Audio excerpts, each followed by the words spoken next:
E aí, galerinha, tudo susse? Em se tratando de política externa, o segundo reinado foi um tanto quanto conturbado, tá? Porque a gente vai ter aí algumas rinhas de capivara, né? Capivara Brasil contra Mega Capivara Inglaterra, disputando mercados, disputando comercialmente, né? E aí a gente vai ter aí uma instabilidade na nossa política externa, tá? Por quê? Porque o Brasil ele tentava ser um destaque industrial. É uma coisa que o Dom Pedro II ele queria muito. Ele queria, né, trazer a modernização para a economia brasileira, tá? E o principal adversário dele era a elite, tá? Mas conforme, né, ia progredindo os anos, o Dom Pedro II ele ia fazendo aí algumas medidas econômicas que levassem o Brasil a uma modernização, tá bom? A primeira delas foi feita em 1845, 5 anos após ele assumir o governo, né? Que foi o lançamento da tarifa Alves Branco, tá? O Alves Branco era o ministro da Economia, tá? O ministro da Fazenda da época, desculpa, não o ministro da Economia, o ministro da Fazenda, tá? E o Alves Branco, então, né? Ele vai escrever o documento e tudo mais, por isso que a tarifa tem o nome dele. E aí, o que que dizia a tarifa Alves Branco, né? Os impostos, né, dos produtos estrangeiros serão aplicados agora. Você lembra que os produtos da Inglaterra eles tinham uma tarifa menor, né? Que eles tinham uma vantagem aqui no mercado brasileiro? Isso não acontece mais. Agora, tudo que vem de fora vai ter um imposto. O que for concorrente industrial do Brasil vai ter um imposto, tá? Para a elite, né, e o próprio Alves Branco, quando ele cria essa tarifa, o que eles estavam pensando, na verdade, era arrecadar fundos, né? Então a gente coloca um imposto no produto externo para a gente, né, ganhar um pouco de dinheiro, né, tentar melhorar a economia do Brasil, que já não era boa, né? Desde o dia 1 de independência do Brasil, a economia do Brasil já era ruim, tá? Mas a consequência principal foi o desenvolvimento industrial, porque conforme tu taxava os produtos estrangeiros, os teus produtos eles se tornavam mais competitivos, teus produtos se tornavam mais baratos, e aí a galera aqui internamente ela ia preferir comprar o teu produto do que o produto inglês. Por isso que vai desenvolver uma indústria aqui no Brasil. Outra consequência, né, que eu trouxe duas consequências, é a oposição da Inglaterra. A Inglaterra não ficou nada feliz, né? Obviamente, né? Como assim? Vocês estão colocando taxas, imposto nos meus produtos, né? E a Inglaterra ela vai falar assim, cara, não é possível, né? Vocês, logo vocês, Brasil, que não cumpriram o Tratado de Aliança e Amizade, né? Que não aboliram a escravidão conforme a gente tinha pedido, né? Conforme a gente tinha reiterado quando a gente reconheceu a independência, né?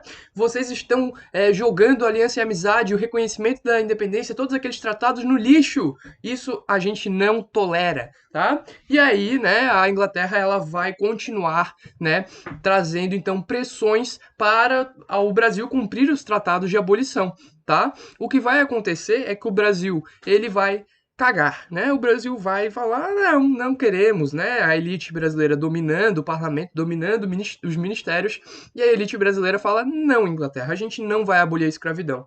E aí, em 1845, mesmo ano da tarifa Alves Branco, a Inglaterra, ensandecida, muito louca, vai criar a Lei Bill Aberdeen. O que é a Lei Bill Aberdeen? A Lei Bill Aberdeen nada mais é do que uma lei, né, da Inglaterra para outros países, né? Uma lei super imperialista da Inglaterra, né? A Inglaterra fazendo lei para outros países, né? Cadê a autodeterminação dos povos? É a Inglaterra, rapaz, né? Liberal só onde convém. Brincadeira. Mas enfim, Inglaterra aí criando uma lei para o Brasil. O que dizia a Bill Aberdeen? Dizia que os comércios de escravos no Atlântico Sul não mais poderiam ser realizados, tá? Então, agora não é mais comércio, agora é tráfico, pelo menos por parte da Inglaterra. O Brasil não proibiu nada, quem proibiu foi a Inglaterra, né? Então, vai continuar tendo comércio negreiro, né? Escravos vindos da África que vão chegar aqui nos portos brasileiros. Isso vai continuar acontecendo. Só que agora a Inglaterra ela se deu a permissão de capturar esses navios e levar de volta para a África, tá? Então, o que vai acontecer? A gente vai ter uma monitoração da costa africana. Se viesse tumbeiro, né, o navio negreiro vindo ali da África, né, passando ali pelo Atlântico Sul, a Inglaterra iria pegar esse navio e levar de volta para a África, né, e libertar esses escravos, principalmente na cidade de Freetown, né, uma cidade da Serra Leoa, um dos países mais pobres do mundo atualmente, tá? Onde os escravos eram soltos lá, tá? E eles eram soltos assim, ó, tá, vai, fica aí, né, sem nenhuma ajuda, né, eles eram pegos de outro país, né, de outra parte do continente, né, ele vinha aqui pelo Atlântico Sul, subia e ia até lá, né, na costa mais ao norte africana, e eles eram, né, praticamente despejados em Freetown, né, e ficavam lá, né, à revelia, tentavam sobreviver. Então, realmente, uma situação bem esquisita, né, bem interessante. Bem triste também, né, por sinal. E aí, né, além disso, nós vamos ter a questão Christie, que vai acontecer de 1863 a 1865, que vai ser, então, o fim da diplomacia entre Brasil e Inglaterra. O que vai acontecer, né, é que um navio inglês vai ele vai afundar, né, naufragar nas terras mais ao sul do Brasil.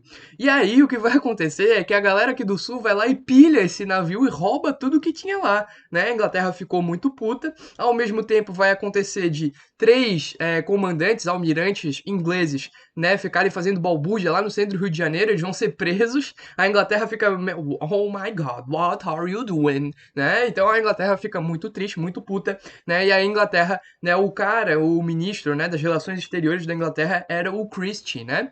E aí o Christie, ele vai mandar uma carta pro Dom Pedro II, cara, né? I'm so glad that we aren't parents.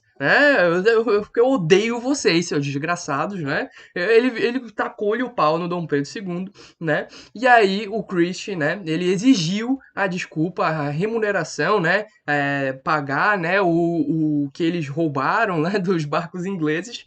E aí no meio disso tudo também vai acontecer de a Inglaterra perseguir dois barcos brasileiros, né? E aí quando chega, né? A Inglaterra foi perseguindo os barcos brasileiros e os barcos brasileiros chegaram na costa brasileira.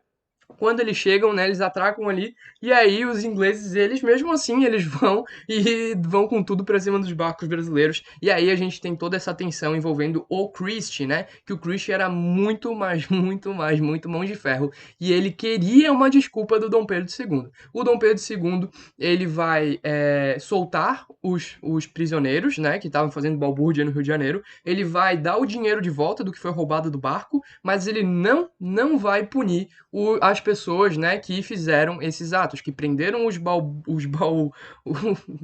mandaleiros, vamos dizer assim, né, a galera que tava fazendo bagunça, né, ele não vai punir a galera que roubou, né, os barcos lá. Então, a Inglaterra ficou muito puta, né? Cara, como assim vocês não vão punir? E aí, né, a gente vai então recorrer à Bélgica, tá? O rei Leopoldo da Bélgica, Leopoldo, ele vai então ser o mediador do conflito, ele vai julgar quem que tá certo nessa situação. E aí o Leopoldo deu causa favorável para o Brasil, a Inglaterra vai romper relações com o Brasil entre 1863 e 1865. Em 1865, com uma ajuda da Inglaterra, com uma ajuda da Inglaterra, não, desculpa, com uma ajuda de Portugal, né, e uma ajuda aí da Argentina, a Inglaterra vai tentar se voltar para o Brasil, porque a Inglaterra estava de olho na Bacia Platina. A Inglaterra, ela não queria, né, que Uruguai, Paraguai e Argentina se unissem, e aí a Inglaterra vai ajudar o Brasil, para o Brasil impedir, né, que o Paraguai crescesse, porque o Paraguai já estava muito grande. Então, por conta de interesses na América, a Inglaterra volta em 1865 a ter relações, né, diplomáticas com o Brasil. Então, uma situação interessante aí da nossa política externa conturbada do Segundo Império é que a Inglaterra, né, a gente fez birrinha com a Inglaterra, mas a Inglaterra depois voltou porque viu que o Brasil era necessário para manter os seus interesses imperialistas na América. Beleza? E além disso, né, o último fato desse período de consolidação do Império é a Revolução Praieira, né? Então, né, além da gente estar fazendo rinha com a Inglaterra, né, além de conservador e liberal ficar alternando o poder, a gente ainda vai ter uma revolta interna, né, na capitania de Pernambuco, né, na província de Pernambuco, não é mais capitania, desculpa, na província de Pernambuco. E essa Revolução Praieira vai acontecer de 1848 a 1849. Como que ela vai se dar, né? Mais ou menos, né? O contexto dessa revolta é o seguinte: nós temos uma família muito poderosa, uma elite, né? Uma elite agricultora muito poderosa em Pernambuco, que é a família Cavalcante, que controla todos os cargos. Eles têm o presidente da província, eles têm os juízes de paz, eles têm os coronéis, eles têm tudo, né? Lá em Pernambuco eles são os donos da política, tá? E aí, né? A gente vai ter aí um setor mais liberal, né? Uma classe média se desenvolvendo em Pernambuco que não gosta desse poderio, tá? tá? E aí a gente vai ter, né, uma formação de um partido novo. Esse partido é o Partido da Praia. E o Partido da Praia são os verdadeiros liberais e republicanos, né? Porque em Pernambuco, tanto faz se o cara se chama de liberal ou conservador, porque no fim das contas ele é da família Cavalcante, né? Ou indicado pela família Cavalcante. Então, quem é o verdadeiro liberal republicano? A galera que tá dentro do Partido da Praia, que não quer mais ver a família Cavalcante no poder. Beleza? O que vai acontecer, né? A família Cavalcante, ela tem dois inimigos. O primeiro a gente já conhece, que é a família Cavalcante, não, desculpa. O Partido da Praia tem dois inimigos. O primeiro a gente já conhece, que são os latifundiários, que são a elite que controla a política, né, da família Cavalcante, beleza?